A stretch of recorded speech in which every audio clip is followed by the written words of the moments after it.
Hi dear students, welcome to our channel Accountancy in Tamil. இன்னைக்கு வீடியோல 11th standard accountancy chapter 11 capital and revenue transactions உடைய illustrations பார்க்கலாம். Illustration 1 state with reasons whether the following are capital or revenue expenditure அப்படினு கேட்டிருக்காங்க. So இந்த statements எல்லாத்தையும் பார்த்து நம்ம capital expenditure revenue expenditure அப்படினு நம்ம ஆன்சர் எழுதணும். Expenses incurred in connection with obtaining a license for starting the factory for rupees 25,000 அப்படின்னு கொடுத்துருக்காங்க. நியூ ஃபேக்ட்ரி ஸ்டார்ட் பண்ணுறதுக்கு லைசன்ஸ் வந்து வாங்குறாங்க. ஓகேவா? ஸோ நியூவாக ஒரு ஃபேக்ட்ரியோ அசட் எது வாங்கினாலும் அதுக்காக ஆகிற செலவுகள் எல்லாமே நம்மளுக்கு கேபிட்டல் எக்ஸ்பெண்டிச்சர் தான். ஓகேவா? It is a capital expenditure since it is incurred to acquire the right to carry on business அப்படின்னு எழுதிக்கோங்க. கொஷனில் ஸ்டேட் வித் ரீசன்ஸ் அப்படின்னு கேட்டிருந்தாங்கன்னா ரீசன் எழுதுங்க. அப்படி இல்லைனா ஆன்சர் மட்டும் எழுதினாலே போதும். Next a factory shed was constructed at a cost of rupees 2 lakhs. A sum of 10,000 rupees had been incurred in the construction of temporary huts for storing building materials அப்படின்னு கொடுத்துருக்காங்க. So புதுசாக ஒரு factory construct பண்ண போகிறாங்க. அந்த ஃபேக்ட்ரிக்கான construction cost 2 lakhs rupees கொடுத்துருக்காங்க. And 10,000 rupees spend பண்ணி டெம்பரரியாக huts வந்து கன்ஸ்ட்ரக்ட் பண்ணுறாங்க. அந்த பில்டிங் கட்டுறதுக்கான மெட்டீரியல்ஸ் எல்லாத்தையுமே ஸ்டோர் பண்ணுறதுக்கு. ஓகே, ஸோ நியூவாக ஃபேக்ட்ரி ஷெட்டை கன்ஸ்ட்ரக்ட் பண்ண போகிறாங்க. அண்ட் அது கூட ஆகிற எக்ஸஸ் செலவுகள் எல்லாமே நம்மளுக்கு கேபிட்டல் எக்ஸ்பெண்டிச்சர் தான். So cost of construction of building including cost of temporary huts is capital expenditure அப்படின்னு எழுதணும். Next overall expenses of second hand machinery purchased amounted to 5,000 rupees அப்படின்னு கொடுத்துருக்காங்க. So second hand machinery purchase பண்ணாலும் சரி, நீங்கள் நியூவாக ஒரு மெஷினரி பர்ச்சேஸ் பண்ணாலுமே சரி, அதுக்காக ஆகிற செலவுகள் எல்லாமே உங்களுக்கு கேபிட்டல் எக்ஸ்பெண்டிச்சர் தான்.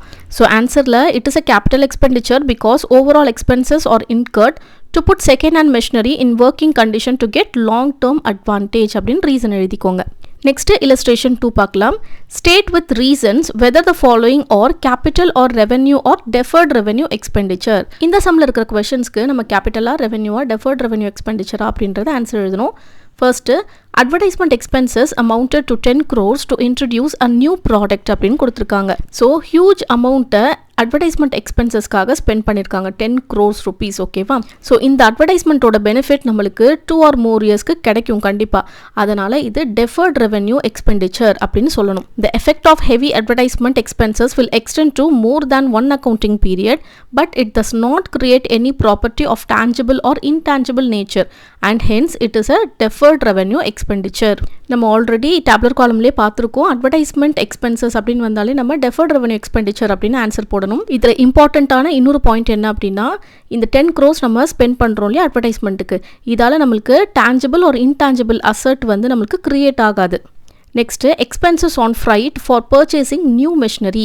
நியூ மெஷினரி அப்படின்னாலே அதுக்கான எக்ஸ்பென்சஸ் ஃப்ரைட் சார்ஜஸ் எதுவாக இருந்தாலும் கேபிட்டல் எக்ஸ்பெண்டிச்சராக தான் வரும். So it is a capital expenditure since it is incurred up to the point the machine is ready for use. ஒரு மெஷினரியை வாங்கி நம்ம யூஸ் பண்ணுற வரைக்கும் அதுக்கு ஆகிற செலவுகள் எல்லாமே கேபிட்டல் எக்ஸ்பெண்டிச்சர் தான். Next freight and insurance on the new machinery and cartage paid to bring the new machinery to the factory. புதுசாக ஒரு மெஷினரி பர்ச்சேஸ் பண்ணி freight charges, insurance charges and cartage வந்து பெய்ட் பண்ணி மெஷினரியை ஃபேக்ட்ரிக்கு கொண்டு வராங்க. ஓகேவா? ஸோ நியூவாக ஒரு மெஷினரி அப்படின்னாலே அது கேபிட்டல் எக்ஸ்பெண்டிச்சர்னு சொன்னேன் இல்லையா?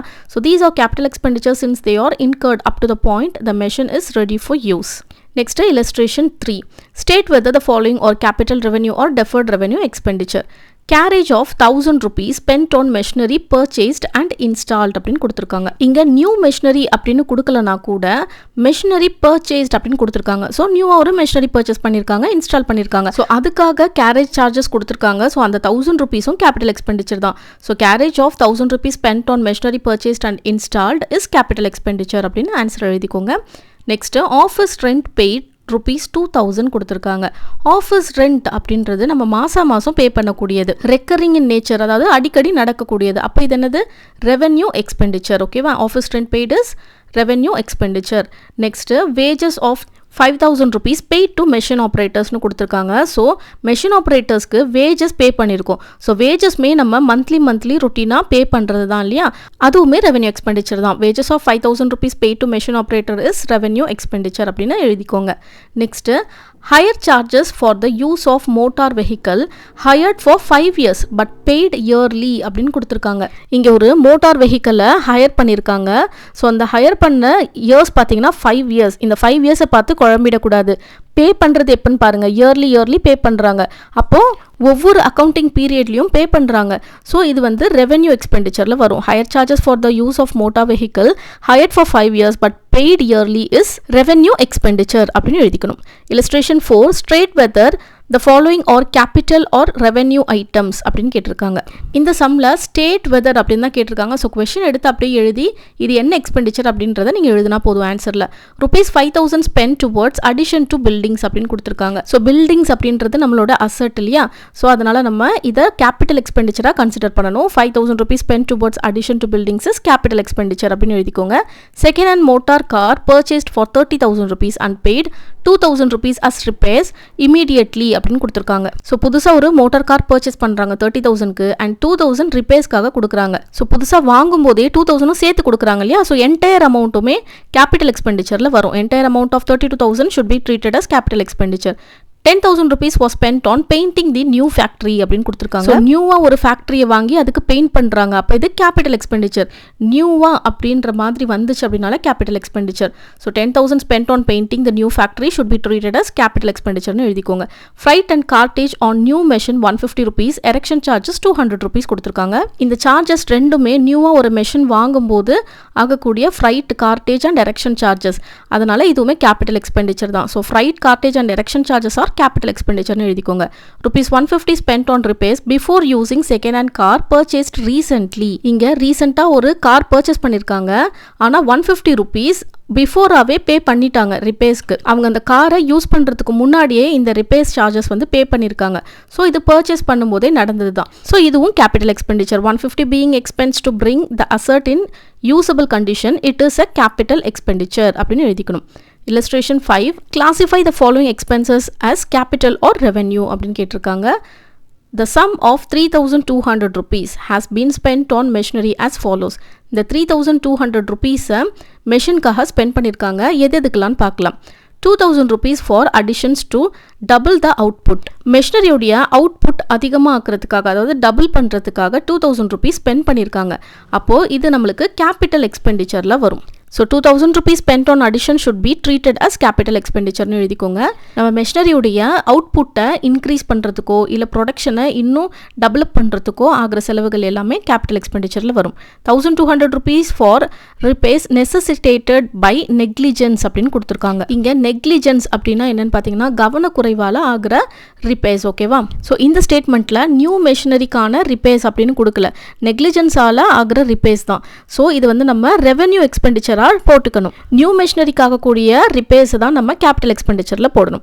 Next overall expenses of ₹25,000 for the engine of a motor car to get better fuel efficiency அப்படின்னு கொடுத்துருக்காங்க.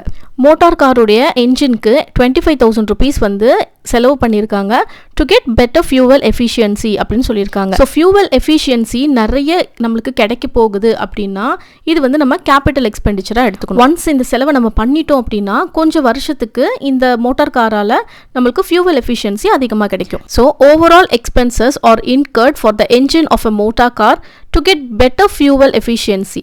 So this expenditure should be treated as capital expenditure னு எழுதிக்கோங்க. Illustration 6 classify the following expenditures and receipts as capital or revenue. ₹10,000 spent as traveling expenses of the directors on trips abroad for the purchase of fixed assets அப்படின்னு சொல்லியிருக்காங்க. So fixed asset purchase பண்ணுறதுக்காக travelling expenses ₹10,000 ஆகியிருக்கு. So asset purchase பண்ணுறோம் அப்படின்னா capital expenditure. So அது கூட ஆகிற செலவுகள் எல்லாமே நம்மளுக்கு கேபிட்டல் எக்ஸ்பெண்டிச்சராக தான் வரும். So answer is capital expenditure. Amount received from trade receivables during the year அப்படின்னு கொடுத்துருக்காங்க. நம்மளுக்கு ட்ரேட் ரிசீவபிள்ஸ்லேருந்து அமௌண்ட் ரிசீவ் ஆகியிருக்கு.